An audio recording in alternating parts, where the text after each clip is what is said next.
사도행전 15장 36절에서 18장 22절까지는 사도 바울의 제2차 전도 여행에 관한 기록입니다.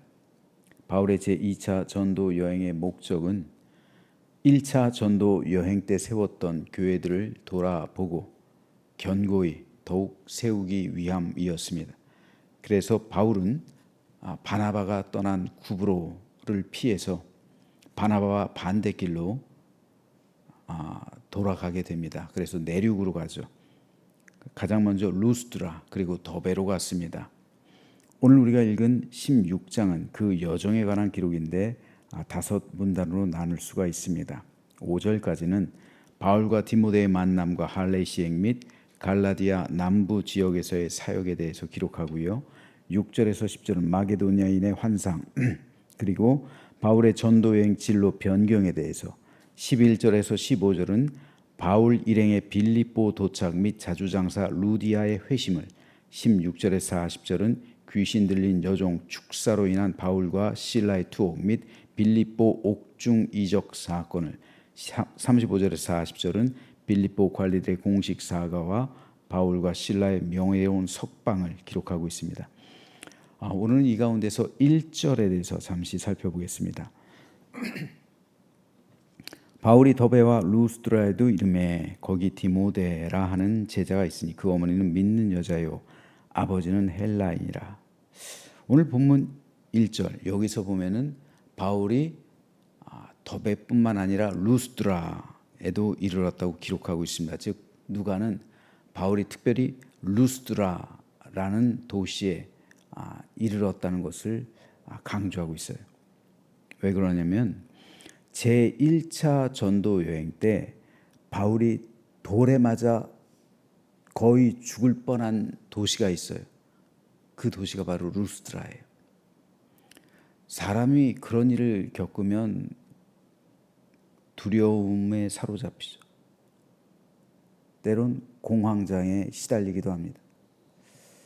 바울이라고 해서 그런 심리적인 압박이 없었을까요?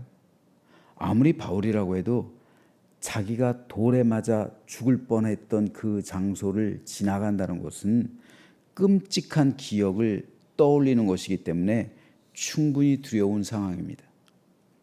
그러나 바울은 또다시 자기가 돌에 맞아서 죽을 뻔한 그 도시로 또다시 들어가고 있는 거예요. 이거 쉬운 일 아닙니다. 대부분은 그 도시를 피해갈 거예요. 왜요? 바울을 기억하잖아요. 사람들이 알고 있잖아요. 돌로 친 사람이 아직 안 죽었네? 알고 있을 거잖아요. 죽은 줄 알고 성 밖으로 내쳤잖아요. 근데 살아난 거잖아요. 근데 또다시 살아나서 가면은 바울을 죽이려고 했던 사람들이 또다시 죽일 거 아닙니까?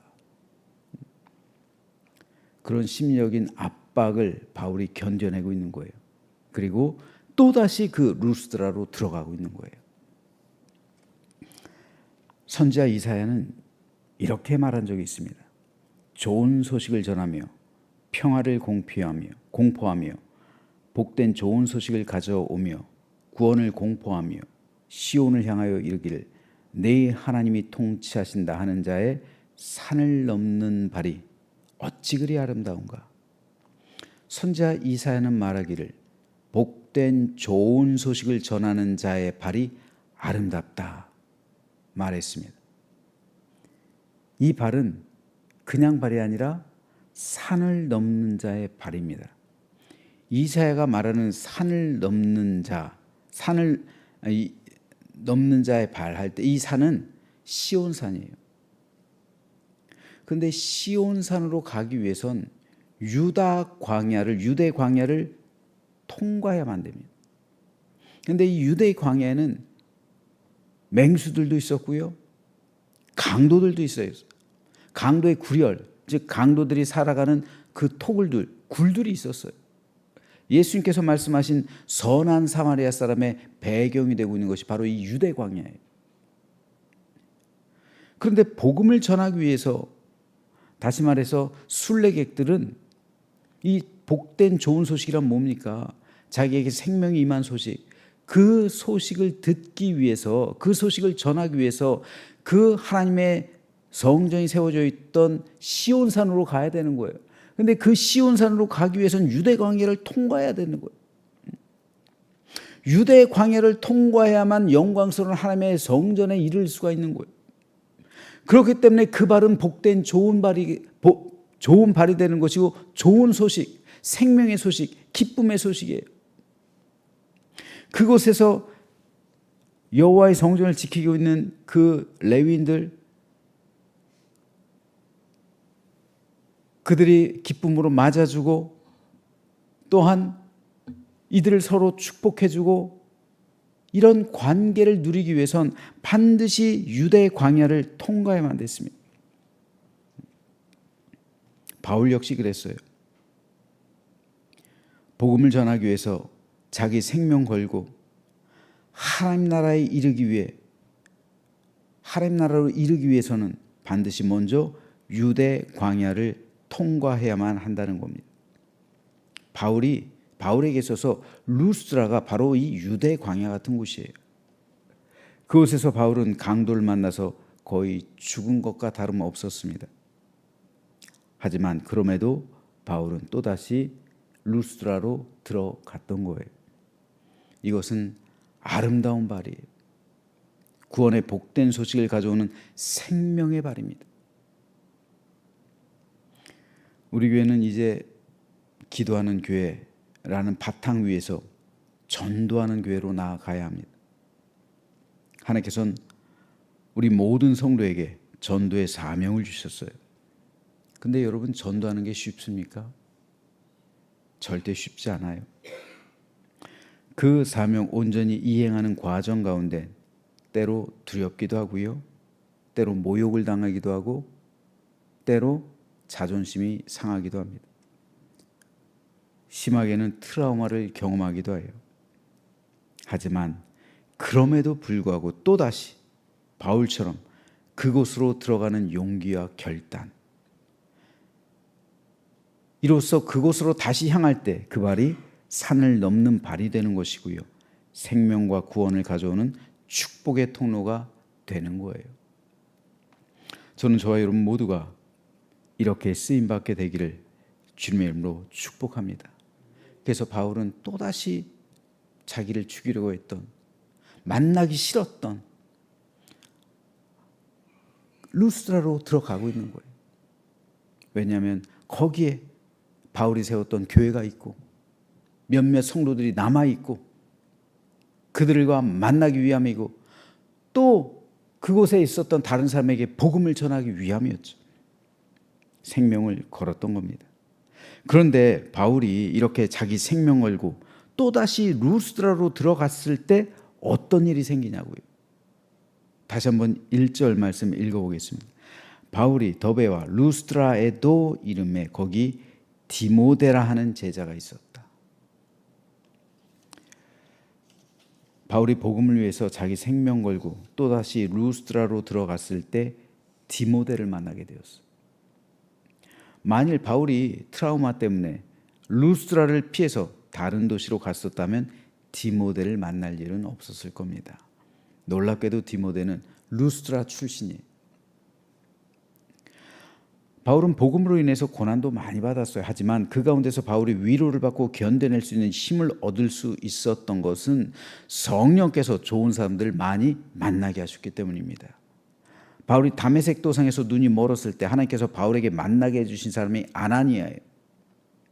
또 바울에게 바나바를 만나게 해주셨고요, 실라, 누가를 만나게 해주셨어요.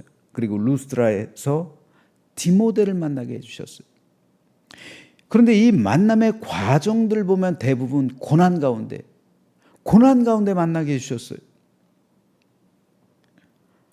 이렇듯 하나님은 복음을 위해 수고하고 애쓰는 사람들을 위해 고난 가운데, 역경 가운데, 힘겨운 상황 가운데 또 다른 좋은 사람을 만나게 해주세요. 이것이 바로 하나님께서 우리를 위로해 주시는 방법이고요, 우리에게 은혜와 사랑을 베푸시는 방법입니다. 오늘 우리 역시 주님을 위해 애쓰고 수고하다 보면 힘들 때가 있어요. 지칠 때가 있어요. 그럴 때 하나님은 아나니아 같은 사람을 만나게 주셔서 나의 아픔을 낫게 해주시고, 바나바 같은 사람을 만나게 주셔서 위로받게 해주시고, 앞날을 열어주시고, 실라와 누가 같은 사람 만나게 주셔서 나의 동역자가 되게 해주십니다. 또한 디모데 같은 사람 만나게 주셔서 자신의 모든 것을 전수하게도 하십니다. 만일 우리가 하나님의 교회를 위해 애쓰고 수고한다면 저와 여러분의 관계 역시 바울과 아나니아의 관계가 되고, 바울과 바나바, 그리고 누가와 실라, 디모데의 관계가 될 줄로 믿습니다. 또한 여러분과 여러분과의 관계 역시 이렇게 아름답고 복된 만남이 되어서 우리 교회는 이런 만남의 교회가 되어야죠. 이런 아름다운 만남이 되어야죠. 그렇죠? 성도와 성도 사이에 이런 좋은 만남이 있어서 서로 기쁨, 웃음, 감사, 감격, 은혜와 사랑이 충만하다면 이게 바로 천국이에요. 저는 우리 교회가 이런 천국 공동체가 되기를 주님의 이름으로 축복합니다. 한 가지만 더 말씀드리겠습니다. 오늘 본문 1절에 다시 보면요, 디모데의 가정이 소개되고 있어요. 근데 그 어머니는 믿는 유대 여자예요. 아버지는 헬라인이다 라고 소개하고 있습니다. 아버지가 헬라인이다 라는 것은 뭡니까? 이방인이라는 거예요. 그런데 어떻게 디모데가 바울의 수제자가 될 수 있었을까요? 그의 어머니 때문에 그래요. 그의 어머니, 디모데의 어머니 유니게는 바울도 칭찬하던 믿음의 소유자였어요. 디모데의 어머니가 이방인인 남편을 믿게 한 것이고요, 아들 디모데를 훌륭한 그리스도인으로 만든 거예요. 그래서 디모데가 그 근방에서 모든 사람에게 칭찬받는 사람이 되었고, 후에는 바울의 수제자가 돼요. 결국 디모데가 디모데 될 수 있었던 것은, 결정적인 이유는 그 엄마 때문에 그래요. 마가요? 마가가 어떻게 베드로의 양아들이 될 수 있었을까요? 마가가 어떻게 마가복음을 쓰는 사람이 될 수 있었을까요? 엄마 때문에 그래요. 마가의 엄마는 마리아예요. 그런데 상당히 부유한 사람이에요. 자기 집을 내주잖아요. 자기 집을 내줘서 사도들이, 제자들이 만나게 해주잖아요. 대제사장 가야바의 집 바로 밑에 집이 마가의 집, 그 엄마의 집이에요. 그 집이 뭡니까? 그 집을 내어준 결과가 뭐예요? 그 집이 초대교회가 됐잖아요. 예루살렘 교회잖아요. 마가의 집이 예루살렘 교회인데 정확히는 마가의 집이 아니라 마가 엄마의 집이에요. 그러다 보니까 마가는, 그 마리아의 아들 마가는 자연스럽게 제자들에게 뛰죠. 그 집 주인 아들이니까. 그러니까 베드로가 마가를 양아들로 삼는 거잖아요.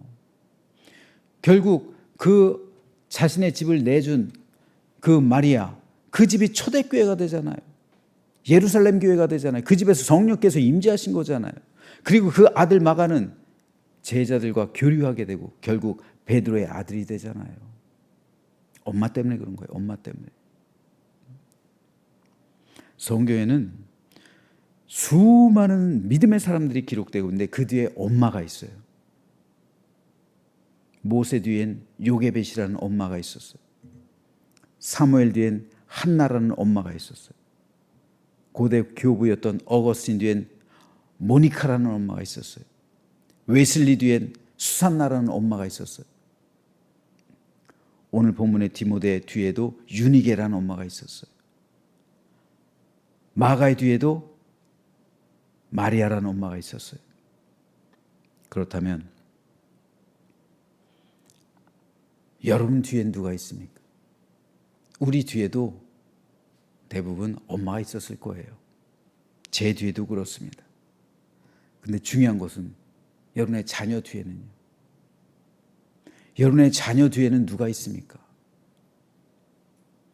저 여러분의 자녀 뒤에는 내가 있잖아요. 내가. 믿음의 부모가 있잖아요. 우리 자녀 뒤에는 내가 있습니다 라고 우리는 말할 수 있어야 돼요. 끝까지 내 자녀를 포기하지 않고 끝까지 끝까지 기도해 주는 사람 누굽니까? 부모예요, 부모. 디모데는 좋은 스승을 만났어요. 하지만 그 전에 좋은 엄마를 먼저 만났어요. 우리 자녀들 위해서 기도해 줄 수 있다는 것, 그리고 날마다 안타까워하면서 그 영혼을 위해 부르짖는다는 것, 이 좋은 부모입니다. 누가 그렇게 위해서 기도를 해주겠어요? 우리 교회는 다음 세대를 이어가기를 위해 기도하고 있죠. 그런데 다음 세대를 이어간다는 것은 어려우면서도 쉬워요. 쉬우면서도 어렵고요. 가장 중요한 것은 뭡니까? 내가 좋은 믿음의 부모가 되면 되는 거예요. 내가 내 아이를 위해서 목숨 걸고 기도하면서 진짜 날마다 하나님께 부르짖으면 되는 거예요. 그러면 내 자녀에게 있어서 내가 좋은 만남을 이어주는, 하나님과 내 자녀를 이어주는 그런 축복의 통로, 생명의 통로가 될 때 그 가정의 믿음의 유산이 상속될 줄로 믿습니다. 이런 은혜와 축복이 우리 교회 모든 가정과 자녀들 위해 충만하게 있어서 우리의 자녀들이 디모데처럼 온전하게 성장하고 모세처럼, 사무엘처럼, 어거스틴처럼, 웨슬리처럼, 그리고 마가처럼 온전한 교회의 리더가 되어서 하나님께 영광 돌리는 복된 가정들 되시길 주님의 이름으로 축원합니다.